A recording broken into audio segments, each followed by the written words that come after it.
नमस्कार। आज का टॉपिक है हमारा टेम्परेचर। पृथ्वी पर सन से इंसुलेशन के आने के ठीक बाद से तापमान का जो क्रिएशन है वो स्टार्ट हो जाता है और सन का जो इंसुलेशन है वह पृथ्वी पर ऐसे आता है एक्स, वाई और जेड। आप देख रहे होंगे ये तीन प्लेस मैंने क्रिएट किए हैं। यहाँ पर है एक्स, ये वाई और जेड। सबसे ज़्यादा इंसुलेशन कहाँ आता होगा? तो डेफिनेटली ये जो दो एरिया हैं एक्स और जेड, ये लग रहा है कि पोल को रिप्रेजेंट कर रहे हैं। और यहाँ पर इंसुलेशन कैसे पड़ रही होगी? यहाँ पर इंसुलेशन स्लैंटली पड़ रही होगी, तिरछे पड़ रही होगी। यानी कि अगर हम बात करें ग्लोब पर, तो अगर इंसुलेशन यहाँ से अगर पड़ रहा है तो इस एरिया में ज़्यादा पड़ेगा और इन एरिया में तिरछे यानी कि स्लैंटली पड़ेगा। ठीक है, तो इसका मतलब है कि यहाँ पर टेम्परेचर सबसे ज़्यादा हो रहा होगा। ठीक है, अब इसके बाद अगर हम देखें तो जैसे ही ये इंसुलेशन आएगा तो अर्थ पर जितनी रॉक्स होंगी या सॉइल होगी या जितने प्लेस होंगे वो धीरे धीरे गर्म होंगे, हीट होंगे और शाम होते ही वो लॉन्ग वेव टेरेस्ट्रियल रेडिएशन के फॉर्म में ऊपर की तरफ जाना प्रारंभ कर देंगे। ठीक है, जैसे ये इंसुलेशन आई किस रूप में? इंसुलेशन आती है शॉर्ट वेव के रूप में। किस रूप में? शॉर्ट वेव के फॉर्मेट में आती है। ठीक है, आप जानते हैं एनर्जी सोर्स जितना तेज होता है, जितना बड़ा होता है, उससे निकलने वाली जो एनर्जी वेव्स होती हैं, ठीक है, वो उतनी ही शॉर्ट्स होती हैं। वेवलेंथ उसकी उतनी ही शॉर्ट्स होती है। क्यों? क्योंकि उसकी इंटेंसिटी ज़्यादा होती है। इसके बाद अर्थ की जो रॉक्स हैं अब, या फिर अर्थ से जाने वाला जो रेडिएशन है उसको कहते हैं लॉन्ग वेव टेरेस्ट्रियल रेडिएशन। क्या कहते हैं? Long wave terrestrial radiation.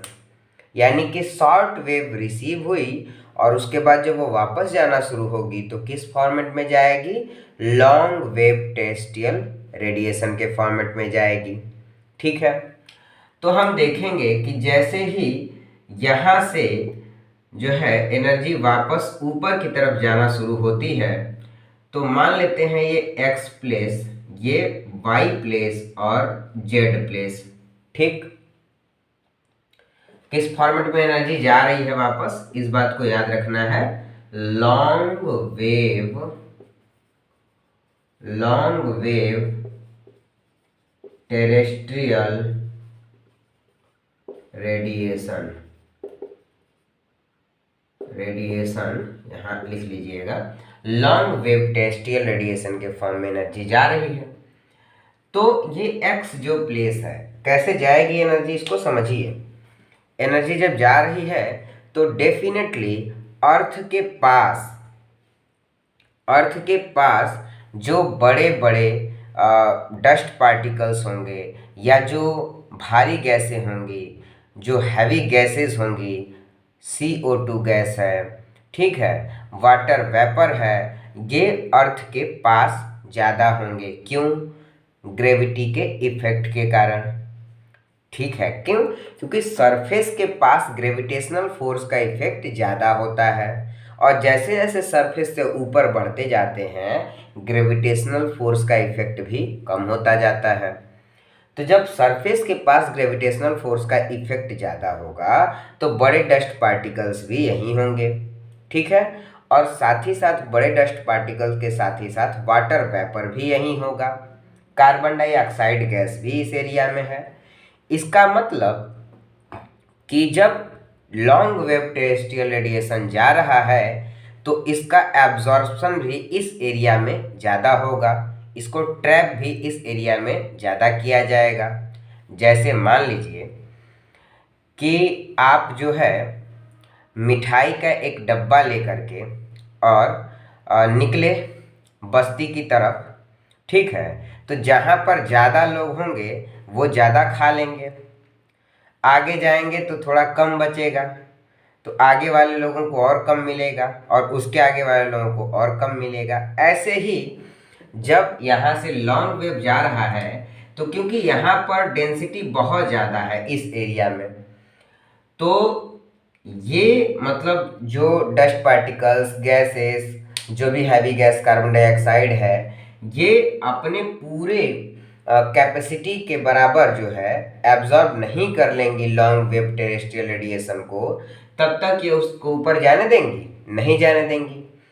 जैसे ही यहाँ पर एयर सैचुरेट हो गई, यानी कि उसने अपना पूरा पेट भर लिया, ठीक है, तो उसके बाद यहाँ से फिर ये एनर्जी ऊपर की तरफ चलेगी। ध्यान रखना है, तो यहाँ पर सबसे ज़्यादा एनर्जी रही तो मान लेते हैं कि 40 डिग्री सेल्सियस हो गई, ठीक। और जैसे ही ऊपर की तरफ बढ़े आप, तो बढ़ते बढ़ते आप क्या देखते हैं कि यहाँ पर थोड़े हल्के छोटे पार्टिकल्स हैं, गैसेस थोड़ी कम है, यानी कि यहाँ का जो एटमॉस्फेयर है वो लीस्ट डेंस है, ये ज़्यादा डेंस है और ये कम डेंस है। एक बात और ध्यान रखिए, क्या ऊपर की जो एयर है वो नीचे की तरफ आ पाएगी क्या? नहीं आ पाएगी ना। क्यों? क्योंकि ऊपर की एयर लीस्ट डेंस है, ठीक है, तो कम घनी हवा क्या ज़्यादा घने एरिया में आ पाएगी क्या? नहीं आ पाएगी। छोटा पहलवान बड़े पहलवान से लड़ने नहीं जाएगा, ठीक है, समझ रहे हैं बात को। तो ये चीज़ है, यहाँ पे ये हुआ, तो ये कम डेंस एयर जो है ये ज़्यादा डेंस एयर की तरफ नहीं आएगी, बल्कि एनर्जी ही इसकी तरफ वापस आ रही है, तो यहाँ पर भी एनर्जी का ट्रैप क्या होगा? थोड़ा कम होगा। तो इसका मतलब यहाँ का टेम्परेचर कितना हो जाएगा? 20 डिग्री सेल्सियस। ऐसे ही ऊपर का टेम्परेचर भाई और कम हो जाएगा, तो यहाँ रह जाएगा 5 डिग्री सेल्सियस। वैसे तो इसको नेक्स्ट क्लास में हम जब हॉरिजॉन्टल और वर्टिकल डिस्ट्रीब्यूशन ऑफ टेम्परेचर पढ़ेंगे, ठीक है, तो वर्टिकल डिस्ट्रीब्यूशन ऑफ टेम्परेचर में इसको अच्छे से देखेंगे कि टेम्परेचर कैसे कम हुआ है, और भी बहुत सारी चीज़ों को देखना है, जैसे नॉर्मल टेम्परेचर लैप्स रेट को वहीं पर देखना और समझना है, ठीक है। तो यहाँ पर एक बात तो क्लियर हो गई होगी कि इंसोलेशन क्या है और लॉन्ग वेव टेरेस्ट्रियल रेडिएशन क्या है, ठीक है। आगे बढ़ते हैं हम, अगर इसमें देखें तो टेम्परेचर जो है, टेम्परेचर का मेज़रमेंट कैसे होता है, तो आप सभी जानते होंगे कि टेम्परेचर का मेज़रमेंट एक तो डिग्री सेल्सियस में होता है, दूसरा फ़ारेनहाइट में होता है और तीसरा केल्विन में होता है। मेरे ख्याल से आप लोगों ने इसको पढ़ा भी होगा फिजिक्स में और अप्लाई भी किया होगा, और आपके लिए होमवर्क है मेरा। नहीं करेंगे तो नेक्स्ट क्लास में बताऊंगा मैं कि कैसे चेंज करते हैं सेल्सियस से फ़ारेनहाइट में और केल्विन में, ठीक है। अब जो अगला कॉन्सेप्ट आता है आपका, वो आता है एल्बेडो का। मैंने कहा था कि एल्बेडो को अभी डिटेल में समझना है। वैसे मैंने ग्रुप में सबसे क्वेश्चंस पूछे हैं और आप लोगों ने लगभग ठीक ठाक आंसर बताए हैं, लेकिन यहाँ एल्बेडो को अच्छे से देखेंगे हम, ठीक है। तो अभी तक आपको ये समझ में आ गया कि इंसोलेशन शॉर्ट वेव के रूप में आएगा और लॉन्ग वेव टेरेस्ट्रियल रेडिएशन के फॉर्म में जब एनर्जी वापस जाती है तो उससे किसका क्रिएशन होता है? टेम्परेचर का। यानी कि इंसोलेशन और टेम्परेचर में डिफरेंस तो आप क्रिएट कर ही लेंगे, ठीक है। चलिए इसके बाद हम देखेंगे एल्बेडो। अब आप जानते होंगे कि हमारी जो अर्थ है इस पर कहीं माउंटेन है, ऐसे एक मिनट, कहीं पर माउंटेन है तो कहीं पर जो है वाटर बॉडी है, ठीक है। तो जो माउंटेन्स है ना, तो माउंटेन्स के ऊपर क्या है, ऐसे आइस बनी हुई है, ठीक है। तो इससे क्या होता है, एल्बेडो होता है। अब ये एल्बेडो है क्या चीज़, इसको थोड़ा डिटेल में अगर आप समझें एक एग्जांपल से। देखिए क्या हुआ कि एनर्जी अर्थ पर आ रही है बार बार, ठीक है। या फिर ऐसे समझिए कि आपको जो है हर 1 मिनट पर एक पार्ले जी का पैकेट दिया जा रहा है खाने के लिए, ठीक है। और एक पार्ले जी के पैकेट में मान लीजिए कि 10 बिस्किट हैं, ठीक है। और आप क्या कर रहे हैं कि हर 1 मिनट में लगभग 8 बिस्किट खा ले रहे हैं और 2 बिस्किट बच जा रहे हैं, ठीक। आप लगातार खाते जा रहे हैं, लगातार खाते जा रहे हैं। आप समझिए इसको, लगातार खाते गए तो हर मिनट आप जो है 2 बिस्किट छोड़ दे रहे हैं और 8 खा जा रहे हैं। 10 मिनट के बाद क्या होगा कि आप 80 बिस्किट खा चुके हैं और आपने 20 बिस्किट ऐसे ही छोड़ दिए हैं, उसको आपने हाथ तक नहीं लगाया है, ठीक है। इसके बाद आप मना कर रहे थे कि आप बिस्किट नहीं चाहिए, लेकिन फिर किसी ने आपको बिस्किट दे दिया, ठीक। आप उसके बाद भी खा गए और 2 छोड़ ही दिया आपने। लेकिन अब जब आपने खाया ना तो प्रेशर ज़्यादा क्रिएट हो गया बॉडी में, अब ज़रूरत से ज़्यादा आपने खा लिया। तो इसको अब क्या करेंगे, आप बाहर निकाल देंगे, ठीक है कि नहीं। बाहर निकाल देंगे ना, आप उसको उल्टी कर देंगे भाई, ठीक है। तो बाहर निकलेगा जब ये, तो ये जो एनर्जी है जो बाहर निकल रही है, अब इसको समझिए, जो रिसीव हो गई थी, जिसको आपने कैच कर लिया था, पकड़ लिया था, लेकिन अब इसको क्या कर रहे हैं, बाहर निकाल रहे हैं। तो ये वाली एनर्जी जो है ये होती है ब्लैक बॉडी लिमिट के बाद की एनर्जी जो होती है बाहर निकलती है, ठीक है। और इसको कहते हैं लॉन्ग वेव टेरेस्ट्रियल रेडिएशन, ठीक। और जो बिस्किट आप ऐसे ही छोड़ दे रहे थे, जिसको आप छू भी नहीं रहे थे, ठीक है, वो होता है एल्बेडो। यानी कि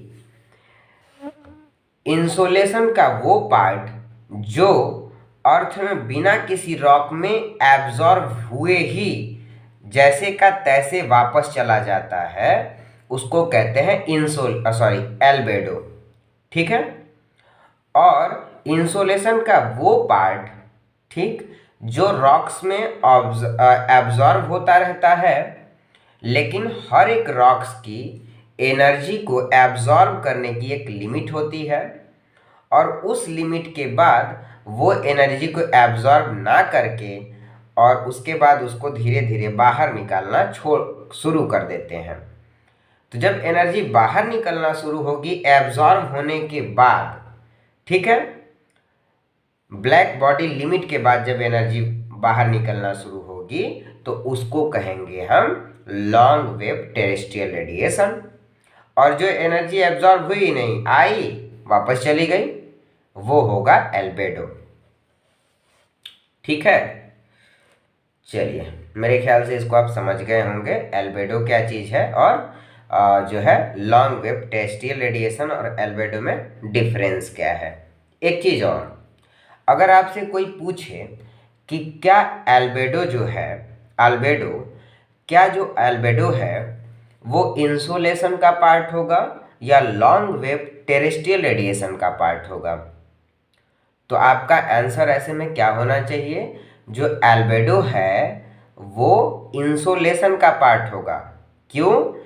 क्योंकि वो तो एब्जॉर्ब हुआ ही नहीं ना, वो तो जैसे का तैसे चला गया, इंसोलेशन के फॉर्मेट में ही चला गया ना, रुका ही नहीं। तो इस वजह से एल्बेडो को इंसोलेशन की कैटेगरी में रखते हैं, इस बात को आपको ध्यान रखना है।